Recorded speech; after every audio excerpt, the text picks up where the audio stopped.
Ladha za Afrika ndio mahali ambako utakutana na vitu vingi sana vinavyohusiana na AFCON, hasa AFCON edition ya 34 inayoenda kufanyika huko nchini Morocco.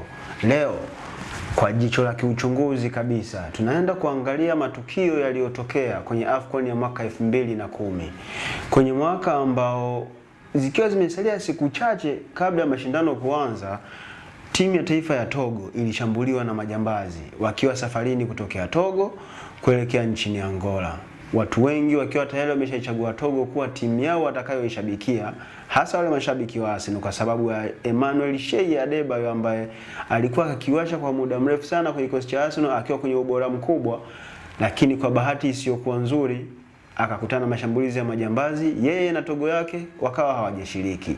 Hii ndio fainali ambayo tunaenda kuiangazia. Ilikuwa na vitu gani? Ni kitu gani kilikuwa special? Niko na Sheikh Leopard John. Salamu alaykum. Salamu wa rahmatullahi wa barakatuh. Sheikh, upo? Nipo bwana. Heri. Ijumaa mubarak. Na kweli kabisa tumeiona. Ijumaa hakika inakwenda vizuri kweli kweli. Naam. 2010 zilikuwa ni moja kati ya fainali ambazo zilikuwa na msisimko wa peke yake. Ni fainali ambazo ziligubikwa na umwagikaji wa damu. Tutakuja kulitazama hilo baadaye. Nataka utupitishe hapa watazamaji wa Anwar TV wafahamu ni kitu gani kilikuwa special kwenye yale mashindano ya 2010 na ni kitu gani cha kukumbukwa. Ulikuwa ndio mwanzo wa mwisho wa Misri au baada ya hapo ni kitu gani Misri waliendelea kukifanya kwenye soka la Afrika? Tuendelee.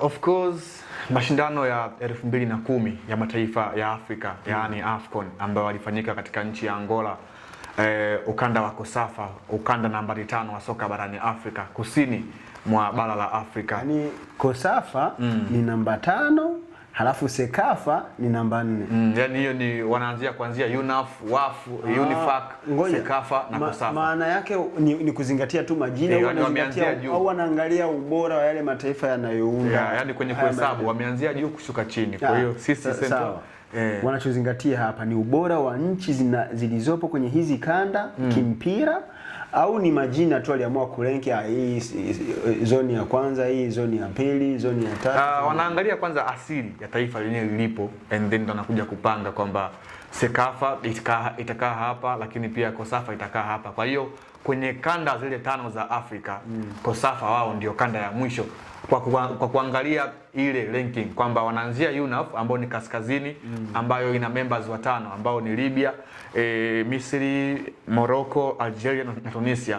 Alafu inafuatia ukanda nambari 2. Huu ni ukanda wa Afrika ya Magharibi ambao unafahamika kama vile WAF, ambayo hii WAF imegawanyika mara 2. Kuna WAF A na WAF B. Maana hawa wako wengi kweli kweli. WAF A ina members 9, WAF B ina members 8. Alafu ndo inakuja Afrika ya Kati ambayo hii ni UNIFAC, ambayo hii ndio kuna mataifa kama vile Gabon, Congo, unakuja kumzungumzia kama Togo, Benin na Gabon na Cameroon. Hao ndo hapo. Alafu ndo Sekafa ambapo kuna Kenya, Uganda, Tanzania, Sudan na mengi, Burundi, Rwanda. Alafu kuna Kosafa. Huko kuna Angola, South Africa, Namibia, Botswana, hawa Lesotho, mataifa mengi. Hii ndio zone ambayo ina members wengi katika members zote zile. Hawa wana members 16. Kwenye ranks ya wanafunzi darasani tunasema Kosafa ndio matabula rasa, sio? Lakini kwenye mafanikio bado wanahitaji kujifunza kutoka kwa WAF, lakini pia kwa UNAF wamekuwa na mafanikio makubwa. Kwa hiyo michuano ya AFCON mwaka 2010 yalifanyikia nchini Angola katika ukanda wa Kosafa, ukanda wa kusini mwa bara la Afrika, kusini mwa jangwa la Sahara. Kwa hiyo ilikuwa ni michuano ambayo ilikuwa ina rekodi mbalimbali, hasa kwa taifa la Misri kuweza kuchukua taji lao la 3 mfululizo mara baada ya kufanya hivyo mwaka 2006, 2008 na 2010. Taifa la Misri lilikuwa limeweza kudominate mpira wa Afrika hasa kwenye hii michuano ya AFCON. Unakuja kuangalia kwenye hii michuano, Misri anakwenda kutoa hili taji akiwa ana wachezaji ambao waliweka rekodi Kwa mfano golikipa bora wa michuano ya 2010 pale nchini Angola, michuano ya AFCON, alikuwa anaitwa Essam Kamil Taufik El Asadi. Huyu alikuwa ni golikipa wa zamani wa Zamalek Al Merrek ya nchini Sudani, lakini pia alikuwa ni mlinda mlango wa Ismailia, amepita pia Wydad Degla, lakini sasa hivi huyu amekuwa ni kocha wa Syria National Team, yani ni kocha wa golikipa wa Syria National Team, lakini pia ameshawahi kufanya kazi kwenye timu ya taifa ya Misri chini ya miaka 23, lakini pia timu ya taifa ya Misri kabisa ile ya kubwa kipa. Kwa hiyo huyu Taufik El Asadi ndiye alikuwa golikipa bora kwenye hii michuano na aliweka rekodi ya kushinda taji lake la 4 la michuano ya AFCON. Ukatilia mbali golikipa Taufik El Asadi, lakini pia alikuwepo MVP wa michuano ya 2010 ya AFCON pale nchini Angola. Huyu naye pia alikuwa ni Misri, alikuwa anaitwa Hassan Hamedi. Huyu Hassan Hamedi alikuwa ndio MVP wa michuano hiyo ya AFCON 2010 pale nchini Angola, ambaye huyu yeye alikuwa ameweka rekodi pia ya kutoa taji lake la 4 la michuano ya AFCON. Kwa hiyo unaangalia taifa la Misri walivyoenda ama walivyoweza kudominate hii michuano ya 2010 pale nchini Angola. Yaani wao walitoa golikipa bora ambaye ni Taufik El Asadi, wakamtoa MVP ambaye ni Hassan Hamedi, ambaye kwa sasa hivi ni kocha mkuu wa kikosi cha Petrojet ya nchini Misri, lakini pia wakamtoa top scorer ambaye huyu alikuwa anaitwa Mohamed Ismail Afash, ambaye huyu jina lake maarufu alikuwa anaitwa Gedo, alikuwa top scorer, alitupia magoli 5 kwenye ile michuano. Kwa hiyo Misri walikuwa wana timu bora na nzuri ambayo ilikuwa inafanya vizuri kwa wakati huo. Kwa hiyo ndio ilikuwa siku yao ama ilikuwa mwaka wao wa kuweza kudominate kwenye mpira wa Afrika. Lakini huo ndio ulikuwa mwisho wa taifa la Misri kuweza kutawala tena mpira wa Afrika, hasa kwenye kuchukua makombe. Kwani tangia mwaka 2010 hadi hii leo tunavyoongea, Misri hajachukua tena taji lingine la michuano ya AFCON. Kwa hiyo inawezekana 2010 ndio baraka za Misri kwenye soka la Afrika ziliishia pale, zikaanza laana. Kizazi cha dhahabu kilipita cha kina Hassan Hamedi, cha kina Taufik El Asadi. Mido alikuwepo kipindi hicho yeah, of course kilikuwa ni kizazi cha ambao ndo alikuwa anamalizia kama wao ndo legend. Lakini pia kile kizazi cha kina Mohamed ndio kilikuwa kinakwenda kuishia. Yaani wao walikuwa kama vile ndo maji ya jioni miaka ya Amri Zaki. Huyo alikuwa ni enzi zile za kina Mohamed alikuwa hapo moto kweli kweli. Huyu yeye alikuwa ni kile kizazi kimeshapita cha nyuma ambacho na kina Abutrika alikuwa anamalizia Mohamed Abutrika naye alikuwa miongoni mwao. Kwa hiyo nakuja kuangalia Misri tangia mwaka 2010 hadi leo wamekuwa tukifika final, lakini wamekuwa hawachukui kombe. Yaani ile 2010 ndio ilikuwa mara ya 7 kwa Misri kuweza kuchukua ile michuano ya AFCON kwa mara ya mwisho. Kutoka 2010 mpaka leo tunazungumzia 2025, kuna edition kama 10 zimepita hawajagusa. Yani wamekuwa wakifika finali. Kwa hivi karibuni wamefika finali ya mwaka 2017 pale nchini Gabon, wakapoteza mbele ya Cameroon. Wakafika pia finali michuano ya 2021 pale nchini Cameroon, wakaweza kupoteza mbele ya Senegal. Kwa hiyo wamekuwa wana bahati mbaya hivi kwa siku za hivi karibuni kwenye hii michuano. Hiyo ni rekodi ya kwanza ambayo taifa la Misri waliliweka kwenye hii michuano ya mataifa ya Afrika mwaka 2010 pale nchini Angola. X factor ya haya mashindano ni Morocco. Yaani atakayeweza kumfunga Morocco kwenye quarters, semis, atakayeweza kumfunga Morocco. Huko kwenye group stages sioni timu ambayo inaweza kuwasumbua Morocco. Lakini kwenye quarters na semis, kama itapatikana timu ya kumfunga Morocco na kumuondoa, hiyo ndio bingwa. Hicho ndicho ninachokiamini mimi. Na unajua kwenye hii michuano tumekuwa tukishuhudia surprise mara kadhaa. Hata michuano iliyopita mwenyeji wa hii michuano Ivory Coast alifungwa bao 4-0 mbele ya vijana wa Equatorial Guinea ya Emerion Su. Aliweza kufunga hat-trick wakiwa nyumbani, wakiwa wamejaza mashabiki wao wote katika ule uwanja ambao wao ndio walikuwa wanatumia mara nyingi.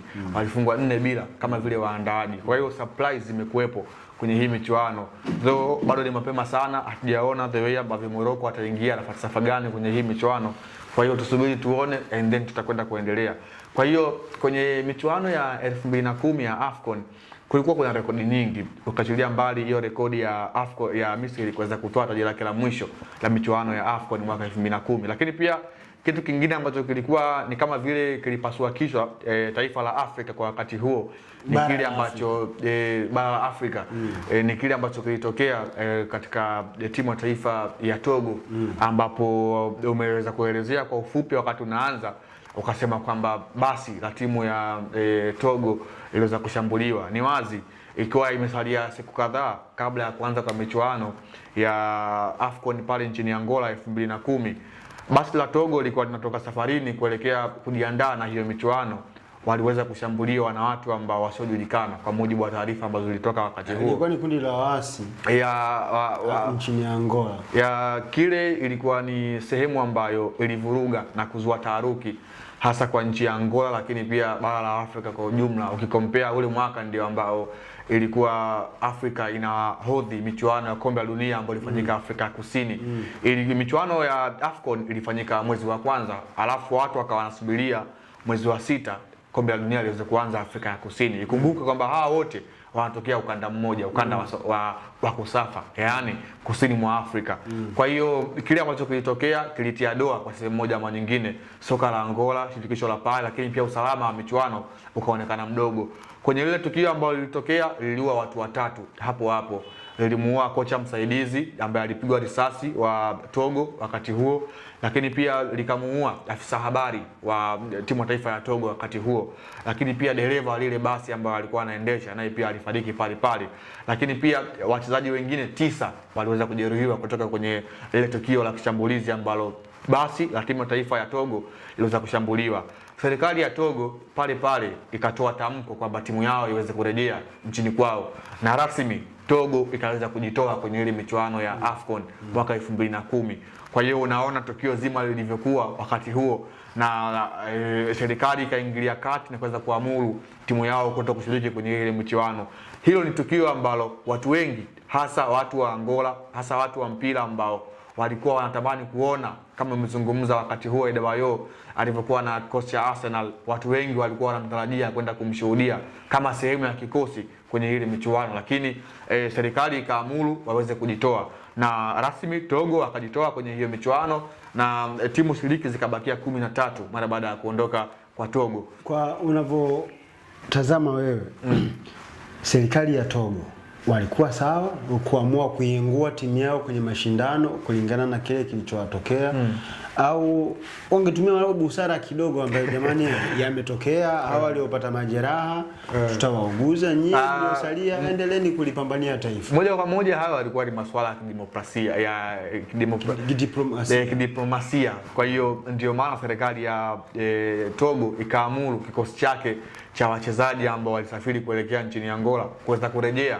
nchini kwao ili kuepusha mengine yasiendelee. Serikali ya Togo iliingiwa na hofu kwamba inawezekana hili ni shambulio la makusudi dhidi ya Watogo. Kwa hiyo wakiendelea kuwepo Angola wanaweza wakaendelea. Kwa hiyo ndo serikali ikaamuru vile na Togo rasmi ikaanza kujiondoa.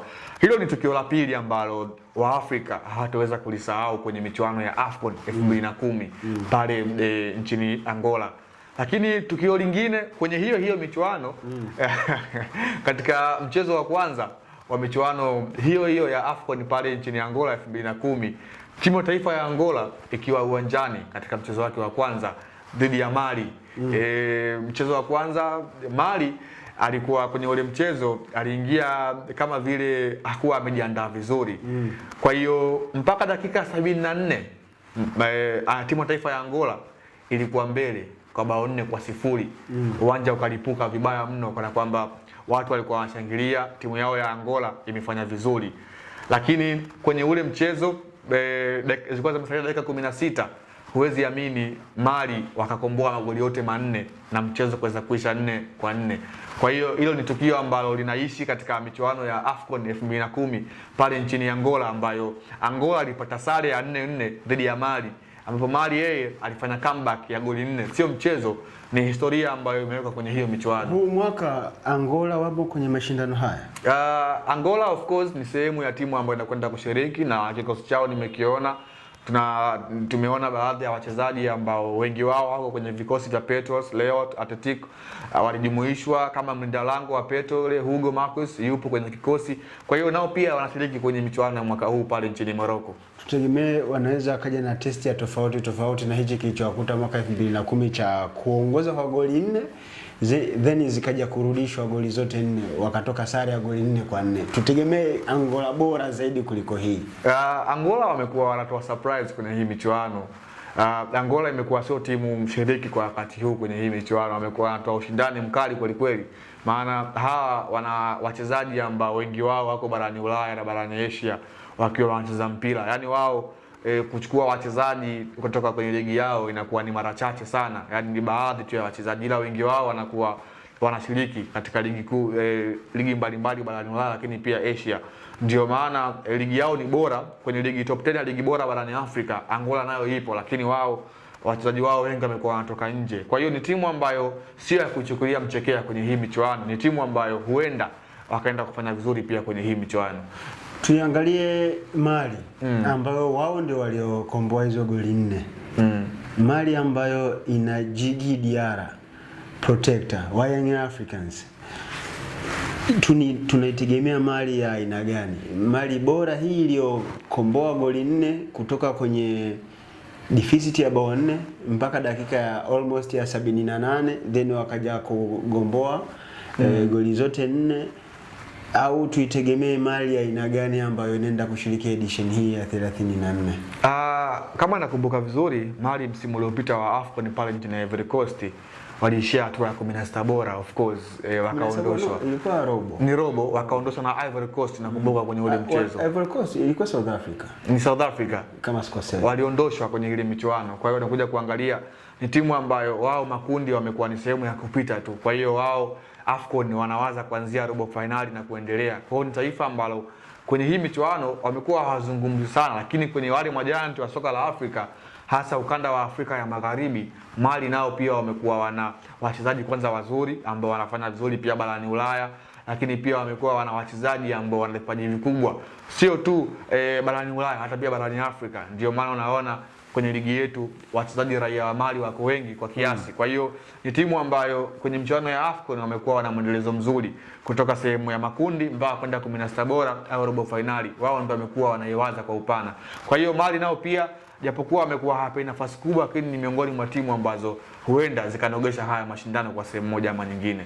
Mali ni moja kati ya mataifa ambayo yamekuwa hayapewi nafasi kubwa kwenye haya mashindano, kwa maana ya kwamba kuwa mabingwa au kufika fainali. Lakini mpira wa miguu ni mchezo ambao unakuja na element of surprises. Kwa hiyo tujipe muda tuone ni timu gani ambayo itakuwa kwenye nafasi nzuri zaidi ya kwenda all the way mpaka fainali na kuwa bingwa wa mashindano haya ya makala ya 34 ya AFCON. Hii ni ladha za Afrika. Nikukumbushe ile Rafat Atia Award bado ipo, lakini kitu ambacho unapaswa kukifanya wewe mtazamaji wa Anwar TV na ladha za Afrika, kitu ambacho unaweza kukifanya ni kwamba tuandikie jina la mchezaji wa kwanza atakayefunga goli la kwanza la msimu huu wa makala ya 34 ya AFCON. Tuandikie jina lake, kisha ukiwa umebashiri kwa usahihi, Anwar TV kupitia ladha za Afrika tutakuzawadia. Kama ni mwana Kigoma, kama ni mwenyeji wa mkoa wa Kigoma, utafika ofisini kwetu hapa Anwar TV, tutakuzawadia na utakuwa ni shuhuda wetu, balozi wetu kwa Watanzania kwamba kile tulichokiahidi tumekitimiza. Na ukiwa ni Mtanzania unayeishi nje ya Kigoma, au hata kama si Mtanzania lakini for the time being uko nchini Tanzania, mahali popote ulipo tutakufikishia zawadi hiyo, na utakuwa ni shuhuda wa kuthibitishia umma wa Tanzania na wasio wa Tanzania kwamba Anwar TV tukiahidi tunatimiza. Cha kufanya, andika jina, na mwisho wa ubashiri itakuwa ni tarehe 20 ya mwezi wa 12, yaani siku moja kabla ya mashindano haya kuanza. Halafu tutakachokifanya, tutakuja kuona ni nani ambaye ameibuka mshindi, ambaye tutamtangaza mara tu baada ya mechi ya kwanza kumalizika, au mechi itakayotoa goli la kwanza kumalizika. Mimi ni Lusama Hamisi Lusama, nilikuwa na Leopard John. Tukutane kwenye ladha zingine za Afrika tukizungumzia AFCON.